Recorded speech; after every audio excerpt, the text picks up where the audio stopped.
Katubaramutse mwese abakunzi ba Irivuzimana TV, amahoro y'Imana nabane namwe. Nitwa Irivuzimana Isayi, mwene so muri Kristo Yesu, ndi umugabo ndubatse mfite madamu n'umwana. Uwiteka abahe umugisha cyane. Ikinteye gutambutsa ubu butumwa, ndifuza ko abantu b'Imana mwese aho muherereye, umuntu w'Imana wese ahantu ari arasabwa kuba maso. Tugiye gusoma ijambo ry'Imana dusanga muri Matayo igice cya 25, turasoma umurongo waho wa 13. Fata Bibiliya yawe niba uri bugufi bwayo, dusome Matayo 25 umurongo wa 13. Harimo ijambo rivuze ngo nuko mube maso kuko mutazi umunsi cyangwa igihe. Amen. Abaroma 13 umurongo wa 11 naho hari ayo magambo yo kuba maso, ko dukwiriye gukanguka tukaba maso kuko igihe cyangwa se agakiza katwegereye kuruta igihe twagize gute twizereye. Imana tugirire neza. Tugiye kuganira rero ku ijambo ryitwa kuba maso. Bakristo bera b'Imana, bavuga butumwa, bahanuzi, bashumba, aho muherereye hose, ndibaza ko iri jambo twese riratureba, nta muntu ritareba, nta muntu ridafiteho ububasha, twese riratureba.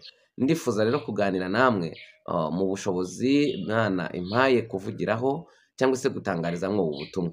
Unyemerere niwumva numara gukurikirana ukumva amagambo ngiye kuvugira muri ubu butumwa, ukumva hari abo ukwiriye kubusangiza, ndakwifuza ko cyangwa se ndakwifuriza kuba wabusangiza abandi, kugira ngo habeho guhana ubutumwa cyangwa se kugezanyaho ubutumwa, kuko uri amaboko yanjye nanjye ndi amaboko yawe. Rero dufatikanye umurimo muri ubu buryo bw'ikoranabuhanga, kandi ndabizi ko ubutumwa bugera kure, kuko baraduhamagara bakatuvugisha, batugisha inama, abatubwira ngo tubigenze gute. Abo dufasha mu buryo bw'ikiganiro mfasha bugingo nabo turabafasha, turabizi ko bigira umumaro. Rero nubona cyangwa se niwumva ko ubutumwa ntambukije hari umumaro bukugiriye cyangwa se hari icyo bugwigishije muri wowe, wagira umwete wo kubugeza ku bandi bavandimwe. Ndashaka kubanza kuvuga ibintu 5 biranga umuntu ari maso. Umuntu ari maso, umuntu ureba, umuntu ukanura mu buzima busanzwe. Ndabihera mu buzima busanzwe kugira ngo mbisoreze mu buzima bw'umwuka. Bibiliya yatubwiye ngo nuko mube maso kuko mutazi umunsi cyangwa igihe. Imana itugirire neza. Ikintu cya mbere kiranga umuntu uri maso, arareba. Akareba hirya, akareba hino, akabona ibimukikije, akabona ibihari,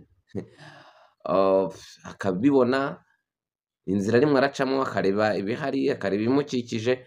Donc kureba igiti, kureba amabuye, kureba imisozi, kureba inyoni, kureba ibiguruka, kureba imodoka zigiye, kureba amamoto agiye. Yes, umuntu uri maso, umuntu udasinziriye, ikintu cya mbere kimuranga, arangwa no kuba areba.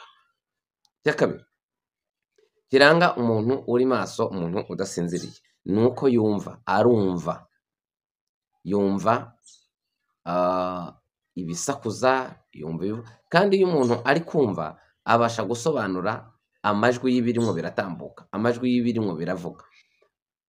Iyo umuntu yicaye hamwe akumva nk'ihoni y'imodoka, aravuga ngo iyo honi ni iy'imodoka. Iyo umuntu yumvise urusaku rw'umwana arira, arabisobanukirwa nubwo yaba atamwegereye, yumva ijwi ry'uwo mwana uri kurira, akavuga ngo uyu ni umwana urimo kurira. Niba ari n'umuntu mukuru uteye induru, amatwi ye kuko ari maso, kuko amatwi ye ari kumva, abasha kuvuga ngo uyu muntu ari gutera induru, kandi birumvikana ko induru y'uyu muntu ntabwo ari iy'umwana, ni iy'umuntu mukuru. Umuntu rero uri maso, icya kabiri kimuranga, arangwa no kuba arimo kumva. Icya gatatu, umuntu uri maso arangwa no kuvuga. Iyo umuntu adasinziriye aravuga, iyo umuntu adasinziriye araganira, iyo umuntu adasinziriye atangaza inkuru z'ibintu runaka. Rero iyo umuntu ari maso, arangwa no kuba agira gute, avuga, parler, aravuga, abo bari kumwe bakaganira, abo bari kumwe bakajyanirana inama, abo bari kumwe, yes, cyumvikanye. iyo umuntu ari maso aravuga. Mbibutse yuko iyo umuntu asinziriye ibintu byose aba ameze nk'uwapfuye, ntabwo aba areba, ntabwo aba yumva, ntabwo aba avuga. Icya kane, iyo umuntu ari maso arangwa n'iki? Arangwa no kuba arimo gukora imirimo. Mu yandi magambo arakora. Faut travailler. Arakora. Akora imirimo itandukanye. Akora imirimo runaka. Niba ari ugukoropa arakoropa, niba ari gutashya inkora zitashya, niba ari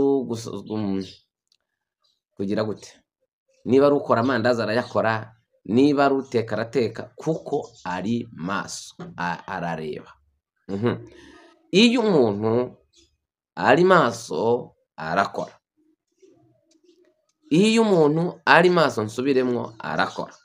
Icya gatanu, ubwo ukora niwumve mu mirima, abajya muri biro bajyayo kubera ko bareba, bari maso, arabakorera kuri mashini, arabakoresha amamodoka, abashoferi bajya mu modoka bagatwara kubera ko bari maso. Iyo umuntu asinziriye nta kintu ashobora kugira gute? Gukora.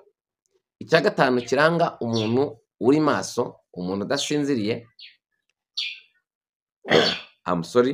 ikintu kimuranga cya gatanu, arangwa no kuba agenda, kugenda.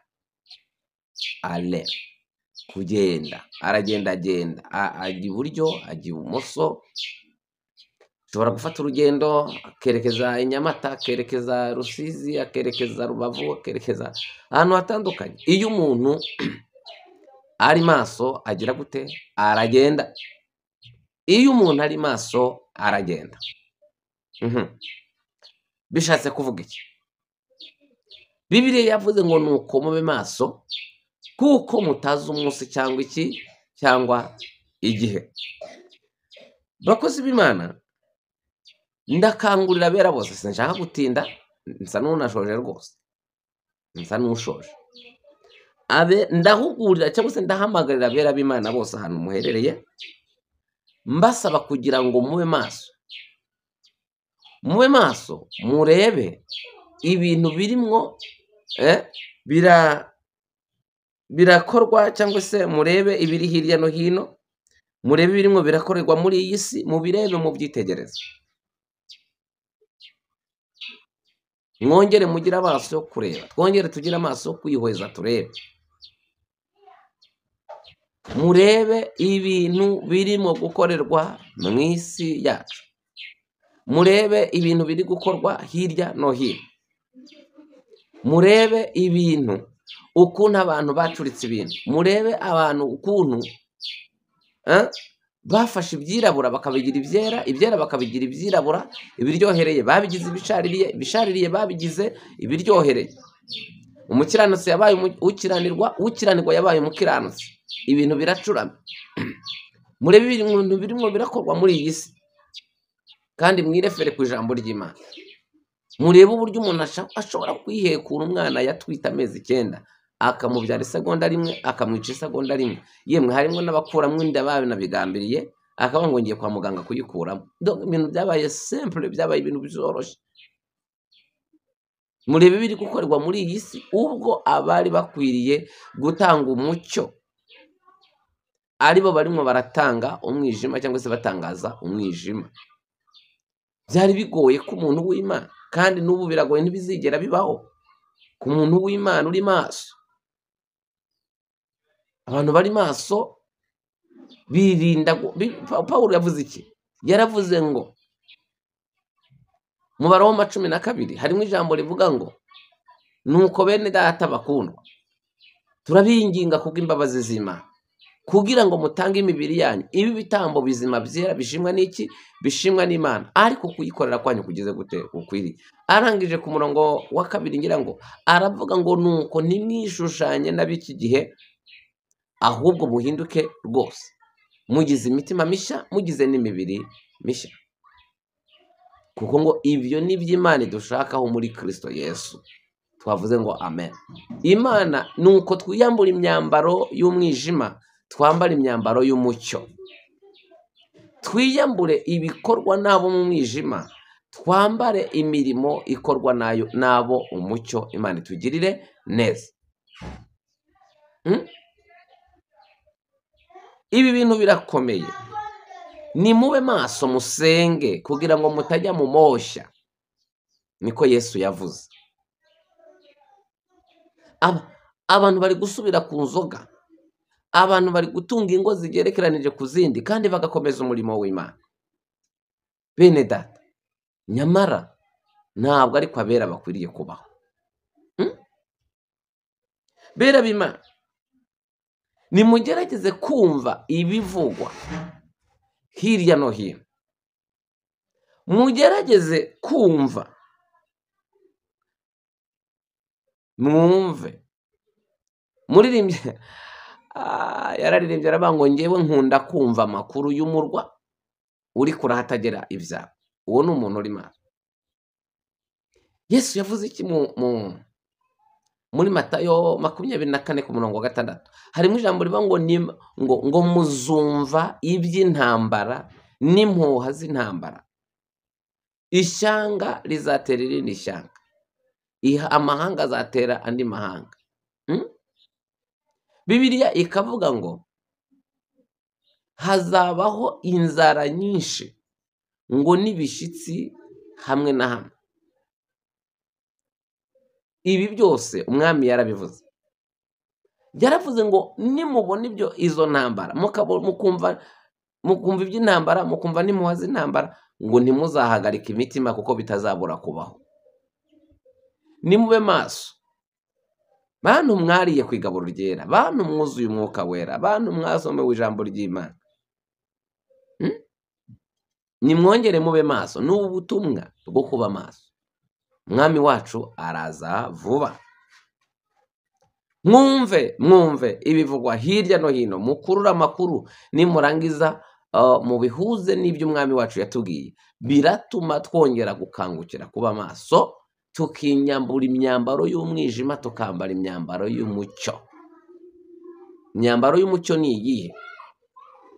Soma Abagalatiya 5:22.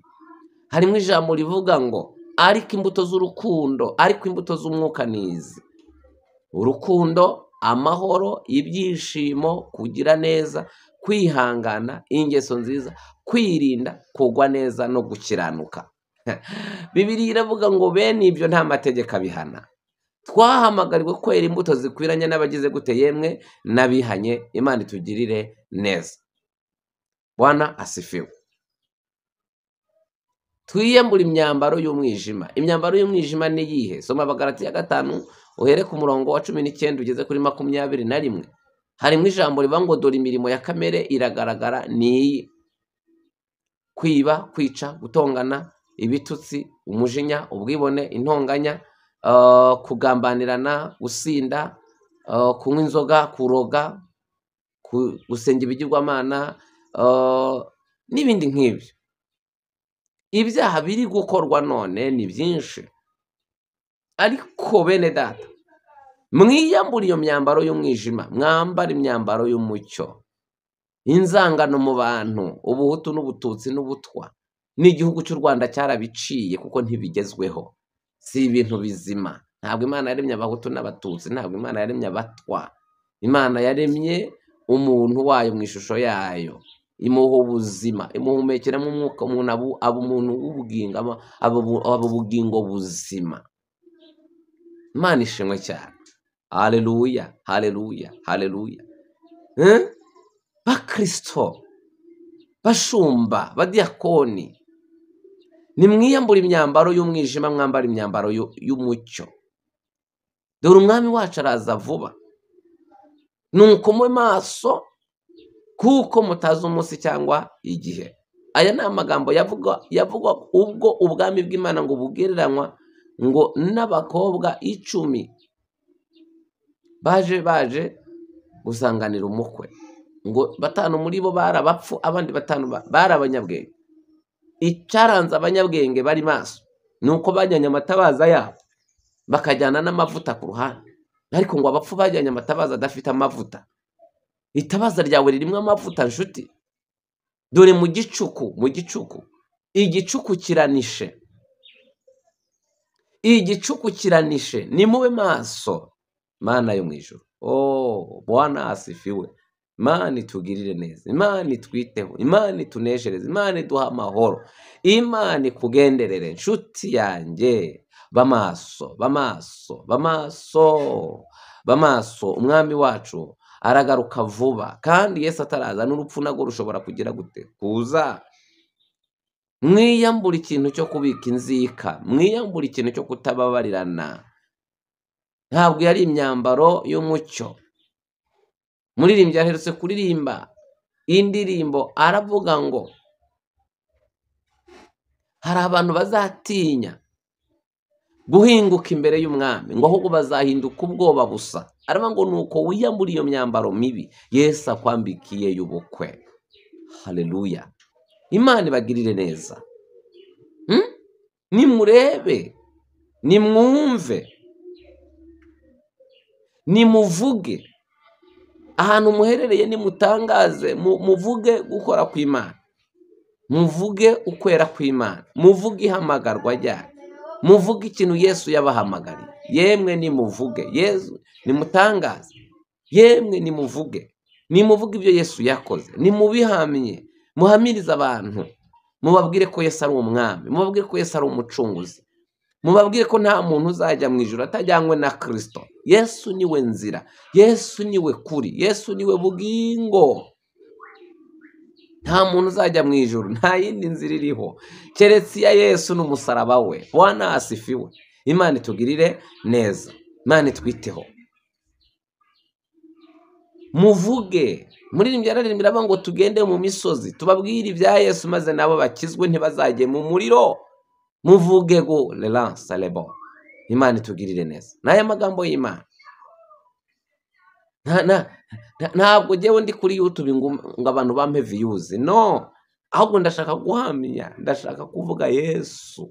Haleluya, haleluya. Ndashaka kuvuga Yesu. Ubwo abandi nabo bari kuvuga ibindi, nanjye nateye kamera ngo mvuge Kristo. Ntihazabura ab'Imana izaroba, ntihazabura ab'Imana izakira, ntihazabura abazezwa kubw'amagambo y'Imana. Imana izancishamo nkatangariza kuri iyi channel ya YouTube nashinze. Niba utarakora subscribe, ukora subscribe, ukore like, nunakora share na comment, no question, nta kibazo kirimo. Ariko intego yanjye ni imwe, niyo kugira ngo mbamenyeshe Yesu wavuye mu ijuru kugira ngo aze kubohora abantu ingoyi zari zibaboshye.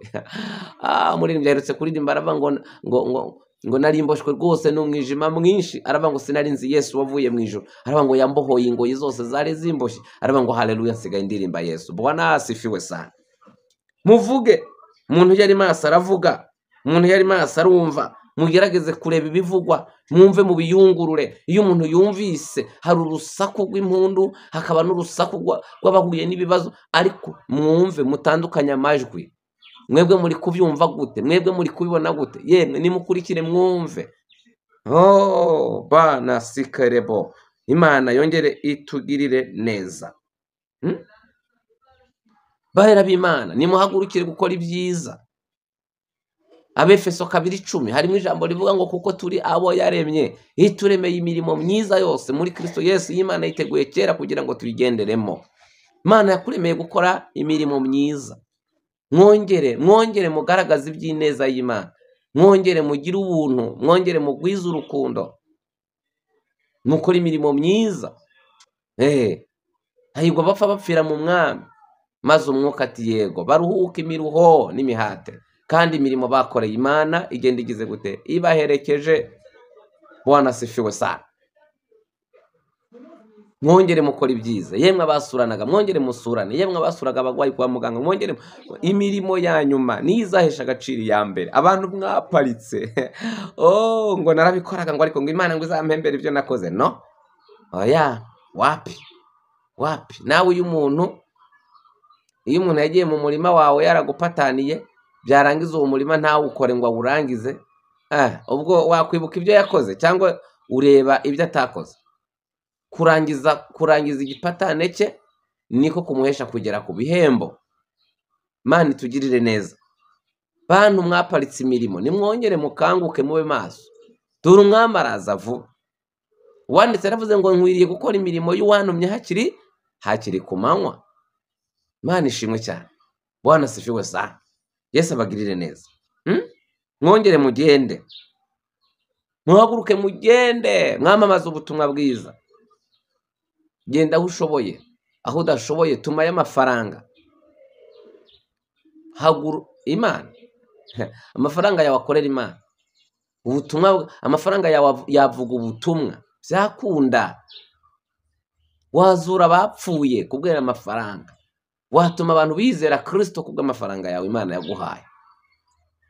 Mukore neza. Imana ibahereze umugisha, Imana ibagirire neza. Tugiye rero gusenga Imana. Umuntu wifuza kumenya aya magambo mvuze, asome muri Matayo 24 uhere ku murongo 6 ugeze ku murongo wa 14. Uraza kumenya ibirimo biraba. Ubu abahanuzi b'ibinyoma Yesu yabavuzeho ko bazaduka bakaba benshi kandi ngo bazayobya benshi. Ariko weho hoba amaso, ntuyobywe. Ubugome buzagwira, ubugambanyi ngo bazanabica. Yesu yarabivuze ngo ariko ubutumwa bukwiriye kuvugwa ku mpera z'isi bukagerayo, ngo imperuka izahitiza. Abera b'Imana bari gucengera bageze kure, bari gutangaza Yesu. Mozambique barinjiye mu Buhinde, bariyo bari kuvuga. Nubwo harimo kumena amaraso, nubwo abantu barimo gutakaza ubuzima bazira, ariko n'abatubanjirije nabo bahowe Yesu. Imana iduha imbaraga, Imana iduhagurutse, Imana itweze mu izina rya Yesu. Amen. Ugiye kubwira Imana ngo Mana shoboza unkure mu bitotsi. Wewe usinziriye we, kanguka, Kristo aboneka kumurikira. Nuko mukora imirimo yanyu neza, umwami naza azabahemba. Data mu izina rya Yesu, turagushimiye kubw'ijambo ryawe ritambutse. Uratubwiye ngo nuko tube maso. Haleluya, kuko tutazi umunsi cyangwa igihe. Nsengeye uyu mugabo, nsengeye uyu mugore, nsengeye uyu mukobwa, nsengeye uyu musore, umugirire neza, umuhe kuba maso, azibukire ingeso z'abiki gihe, ahubwo yambara imyenda myiza y'umucyo no gukiranuka bibonerwa muri Kristo Yesu. Urakoze mwami, komeze kutugirira neza muri byose mu izina rya Yesu. Amen. Wifuza kumvugisha, mpamagara kuri 078 17 10 11 Imana isumba byose ibahereza umugisha, Imana isumba byose ibagirire neza. Turabakunda, mukomeze kuba maso. Mubwire abantu ngo ni mube maso, mube maso, mube maso, mube maso. Amen. Amen.